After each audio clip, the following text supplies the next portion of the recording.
Panama খাল দখলে নিতে আবারও কঠোর পদক্ষেপের হুঁশিয়ারি দিলেন মার্কিন প্রেসিডেন্ট ডোনাল্ড ট্রাম্প।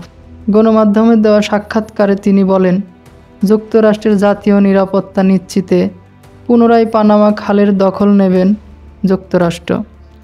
এদিকে যুক্তরাষ্ট্রের চাপে 2017 সালে চীনের সঙ্গে স্বাক্ষরিত বেল্ট অ্যান্ড রোড ইনিশিয়েটিভ চুক্তির মেয়াদ নবায়ন না করার ঘোষণা দিলেন পানামা খালে মার্কিন সামরিক হস্তক্ষেপের আশঙ্কায় ক্ষোভে ফুঁসছেন গোটা দেশ।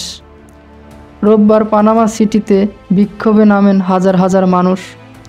কোনোভাবেই খালটিকে হাতছাড়া করতে চায় না তারা। বিক্ষোভকারীরা আরও বলেন, পানামা খালের ওপর কোনো বিদেশি হস্তক্ষেপ আমরা মেনে নেব না। ট্রাম্প যদি এটি দখল করতে আসে তাহলে প্রতিরোধ গড়ে তোলার কথাও তারা জানান।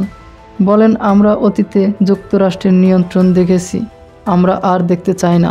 পানামা খাল আমাদেরই থাকবে।